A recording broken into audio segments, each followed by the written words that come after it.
afternoon, everyone. Okay. So since the last couple of years, a lot of marketers have been living by dashboards, looking at metrics like ROAS, CAC, LTV, which is also good in sorts. But now times are changing. Now today, brands which used to be very performance first are started to feel a ceiling, while the brands which heavily invested in terms of trust building, in terms of brand building, are in a different zone. So since the times are changing, we would want to not debate the topic branding versus performance, but look at it from a lens as to how in practice we balance the two. So that's the major question that we have today, that how do we balance it all. All right, so I head performance for a brand called Yes Madam, and I have this question every day: where do we spend the next buck? So we have industry experts. So Gurpreet is here, who leads the performance arm of a worldwide leading media arm. We also have Robin, who's here from IndiaMart, which is a brand which is built on trust. And then we have Vishal, who works with Pocket FM in an industry which wasn't even there a couple of years back. So a fairly new industry of sorts. So starting with you, Vishal, I would first want to understand that, have you ever seen a situation wherein you spent a lot in terms of performance spends, not in terms of branding, but, how have the results been? How is the, distribution of spends for your brand? So for us, basically we are Pocket FM. Pocket FM is a very new organization. We are also a very new category, right? So like audio series is something that we have pioneered in the world, right? Now for us, I think the initial few years, of course, was about, a lot more performance because, there is a lot that you want to test. There is a lot that you want to know. Is the market ready? You want to acquire a certain base, right? We are an entertainment company. So for an entertainment company, the thing is that you are making new products, which is your shows, and you don't know which one's going to work, right? It's not that you have cracked the product and then you have to just kind of increase or decrease the production. For us, every new product is a test, right? So performance has really helped us in understanding what really works, right? What is it that people want to consume, what are the consumption behaviors, what are the usage pattern, and all that kind of stuff. And now we are heavily invested in building the brand because in entertainment, I think one of the very, very important things is to give your product a fair chance. If I can give my user first, like if I can get my user to listen to the first episode and then take a call, right? And that comes from the halo effect that the brand builds. So for example, whenever we see a movie trailer coming in, right, you would see that Academy Award winner Ryan Reynolds, right? Now, why do you need Academy Award winner with Ryan Reynolds? Just to lend credibility to the new movie that is coming, right? When you say directed by Steven Spielberg, it is the credibility of Steven Spielberg that you're landing to your product, right? So that you can build that halo around the film, right? For us, it's that stage where we are lending the brand halo to all our products that go out. And for that, it's important to build a halo. Robin, would love your thoughts on this one. As I was saying, first thing to know is that brand versus performance, we have been debating it for maybe 5, 10 years now. We all get an answer at the end of the panel, but when we go back and are making decisions for our own brands, it is not an easy decision to make. Okay? I was recently reading a survey from Indian CMOs. 55%, nearly more than 50% said that, hey, we do have a balanced brand and performance, or the balancing between my budgets and my spends between brand and performance is not a tough thing to do. Okay? But when the rubber hits the road, that is when your CEO of the company is coming and asking you, hey, there's a budget pressure, I want to reduce the spend this quarter, the first thing that is getting cut is brand spends. I think a large amount of them it is getting cut is brand spend. So that is that challenge that always lies in. So that is one that is always an ongoing challenge. But what has changed recently, at least from my perspective, is that Uh, Today, the biggest performance lever that we all have is the creative diversity. And we all see, at least I see in my campaigns that I do, that the asset that you think it is for a brand campaign, working extensively well in performance campaigns too. Okay? So which means uh, the, the lines between brand and performance, which used to exist earlier when there were different channels or different places that you used to advertise, is slowly merging. So it's not anymore, hey, this is pure play brand, this is pure play performance. There's the lines that are merging, and you get to see the results of performance on the brand and the brand on the performance, right? I'm sure when you stop the brand campaign for a significant amount of time, we see our CACs increasing naturally. And when there's a significant brand campaign going on, we see our CACs reducing significantly. So the lines are blurring more and more. Okay, so that is one perspective. The second perspective is that since we in India Mart, we service a lot of small businesses, and for a lot of small businesses, we are their first marketing partner. What we see in their journey is that the first time they're spending a money, 4,000 rupees per month, it is a pure play performance spends, and they want to see results, ROI, from that marketing investment.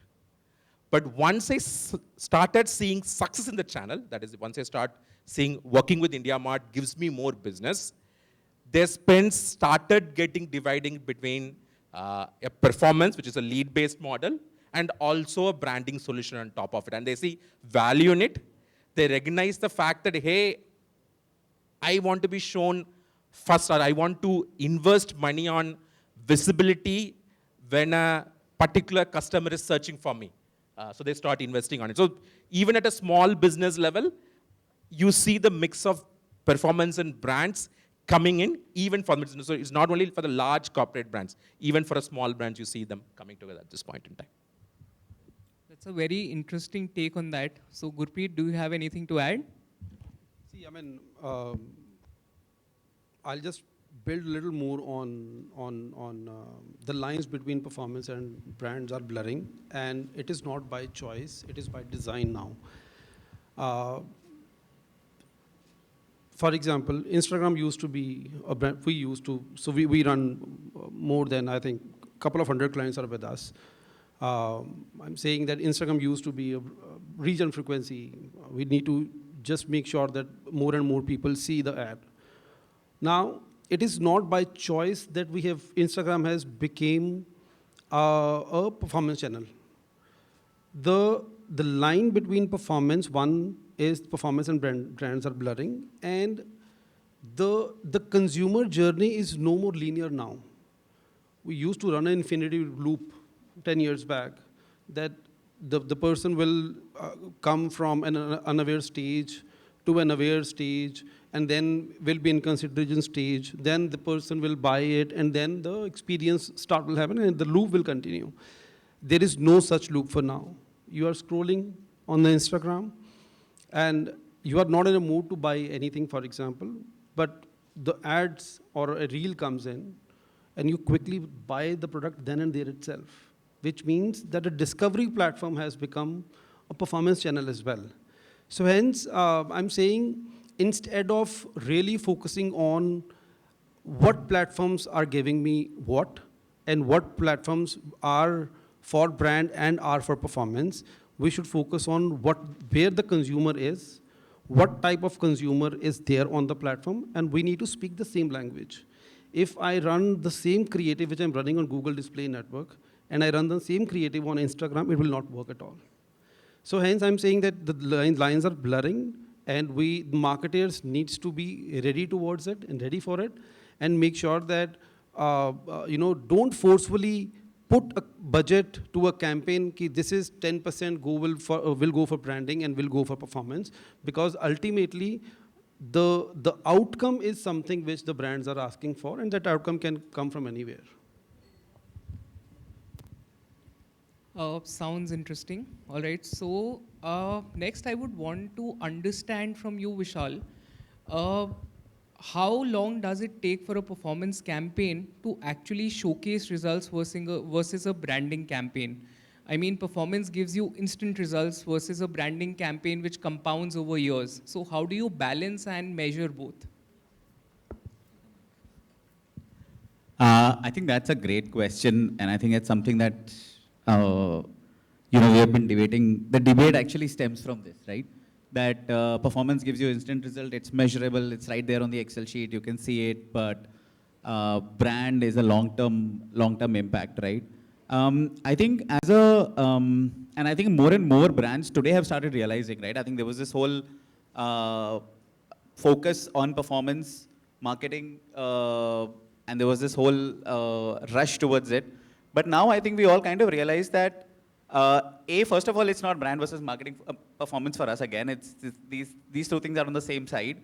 I think what just needs to realize, what are we using what for, right? So brand will build loyalty for you. It will build recall. It will build awareness. It will bring a compounding effect that you mentioned that shows on your performance marketing as well. The challenge, I think, clearly comes from the fact that if you're too invested in performance, and if we are not doing performance the right way, right, which is where you're just going for the clicks and you're making the entire scenario, let's say you are hacking the entire scenario by saying, I want the most number of clicks and hence I'm going to do a lot of clickbait stuff, is when you hurt the brand, right? Is when the loyalty erodes, is when you incentivize people, is when people are asking for discounts, is when you cannot command a price perception, is when your brand will not be aspirational at all.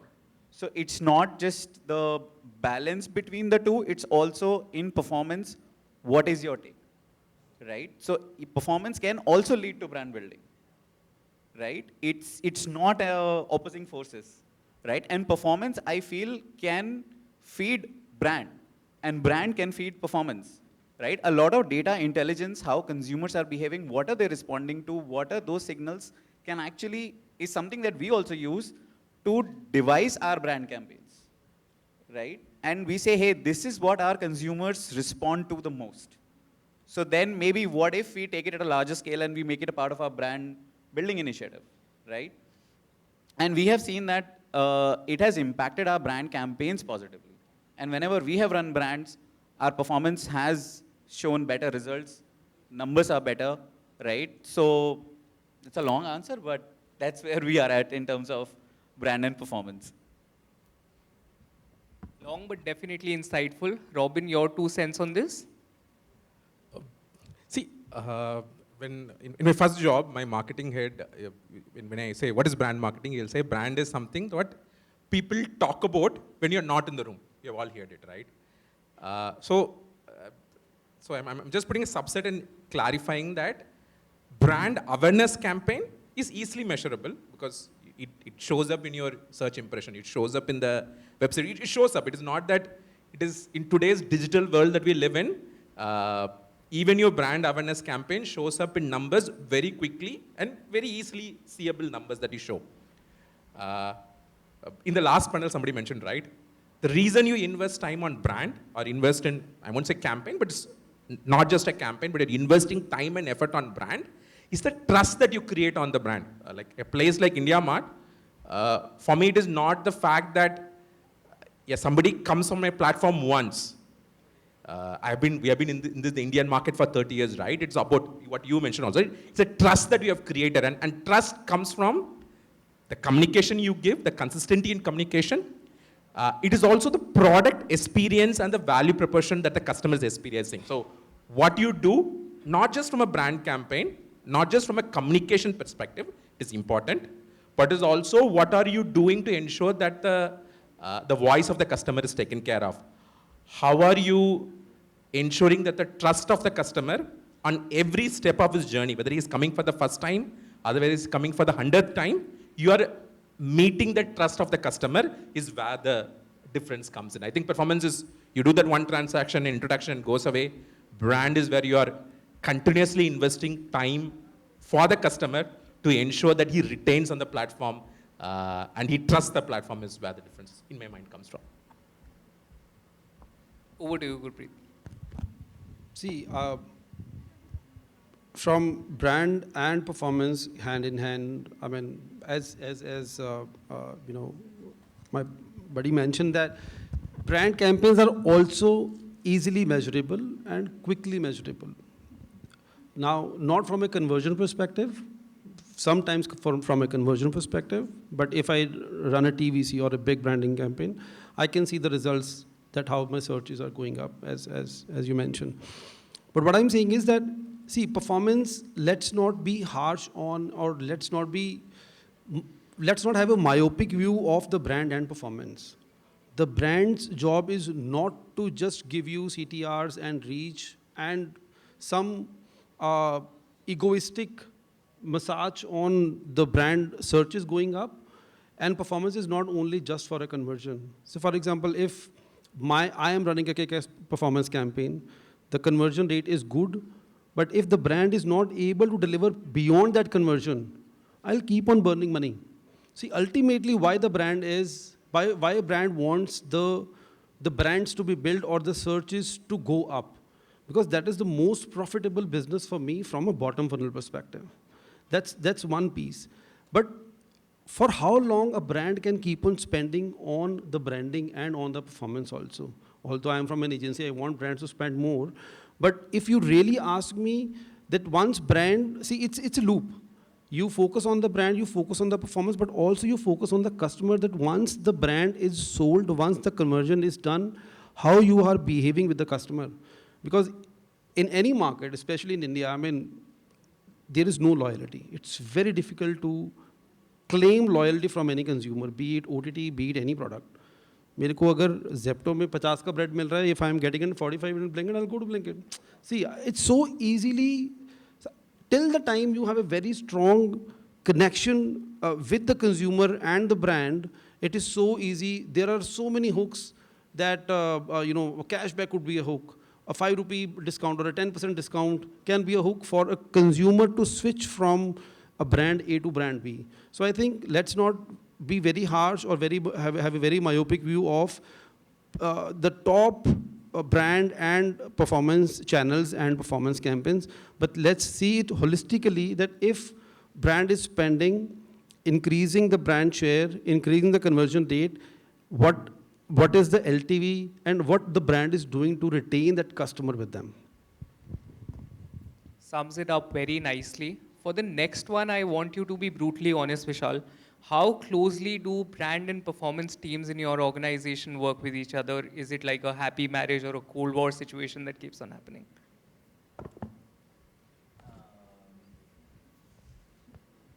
It's somewhere in between, let's say that, right?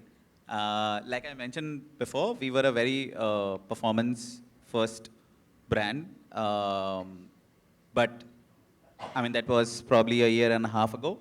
But that is only because, that's how the stage of the brand was. And now it looks very different. Now we are looking at what the topic of this panel is, which is striking the right balance. So that's where we are at. See, we are a marketplace with roughly about 10 crore products on the platform, which means large amount of our performance is programmatic and large amount of performance sits within the product team and is largely decentralized. So little different, but yeah, we work together, but it's a largely decentralized environment that we work at this point in time. How is it for you, Gurpreet? See, we are driven by the brands. Even if I don't want to, I really can't get away from it. Because as we discussed earlier, that the lines between performance and brands are blurring, they are forcing the teams to work together. The inputs from the brands are coming. It's a single sheet plan nowadays, which includes branding and performance. So one, as I mentioned, that even if I don't want to, there is a force behind us who is working that there has to be a unified way of looking at things. And not only, I'll tell you, I mean, I'm not saying 100% of the clients, but there are clients, when we go on, planning conversation, there are brand teams available, there are creative teams available in the call, there are MarTech teams available in the call, there are performances available in the call. And that single sheet has all the nuances which the brands are looking for. So I'm not saying in day-to-day life, and I'll be honest here, that it's not 100% there, But on a large scale clients where the spends are huge, they are it's a single unified team which is sitting together, doing all the media planning. We are also now merging, I mean, there are a few clients which we have identified as well, that from a biddable and non-biddable perspective as well, the integrated, which we call it, which includes traditional also. So we have combined those teams, but again, because again, see, performance, as I mentioned, it's everywhere.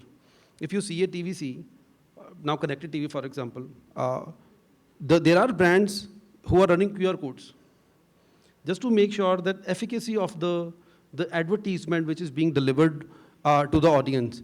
So for sure, it's not 100% there, but the teams are absolutely working together for very large brand for sure. Great. So one trend, according to you, that will shape up the balance in the next couple of years? Please. See, I'll say it's, to me, it's not one, it's two, three, but they are very closely interconnected. I was hearing the earlier panel discussing the personalization at scale. Uh, in complex campaigns of performance specifically, it really works. It really works. And the moment you dissect on the industry, if it is a fashion industry, now imagine that how many products from a retail we need to show, from a sizing perspective, from a color perspective. So the moment you dissect there, you really can't create the magic without having scale in it. So I think generative AI is definitely solving that for us, and we are experiencing it really, I mean, it's just not a conversation now.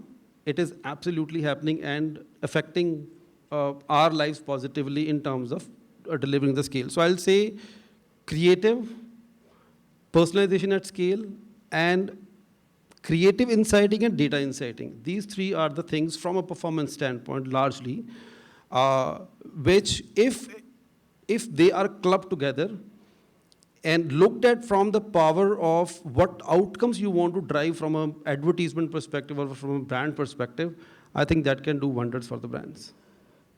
Interesting. Robin, you want to add anything? Yeah, no, Janai, I agree with. I'm going to give a self-prophecy. Retail media like IndiaMart or any other marketplaces, both performance and brand advertising on them, because of the amount of data intelligence that we have about the buyer, is continuously going to increase. It has grown in the last 2-3 years. That will continue to go to increase. It will become an important performance and a branding channel for both for smaller businesses and for larger businesses. I think that is one thing that I foresee that happening. Content, one is Janai, the other is the creator-led content. Currently, creator-led content is largely a branding or a brand awareness campaign. What we have seen at IndiaMart is that creators today form a critical piece of our performance marketing that we do. We work with 10,000 odd creators on the B2B category who drive significant performance for us. They're treated like a performance channel and they deliver significant performance results. What I foresee is that more creator-led performance marketing, not just brand marketing, will continue to go to the years ahead. Makes sense. What's your take on this, Vishal? I think the fragmented mass culture is where that's the emerging trend that we see more and more of, especially in the entertainment space. Like, for example, the rise of platforms like Mubi, which is meant for cinemaphiles, platforms like Shudder, which is for a subset of a horror community, platforms like Crunchyroll, which is just anime. I think entertainment is showing some early steps in what fragmented mass culture really looks like. And I think a lot more brands will have to eventually deal with fragmented mass culture, and creator-led brands will emerge as one very, very big trend in the coming few years. So yeah, I think that's where. I think that sums it up pretty nicely. So thank you so much for having this discussion. Thank you.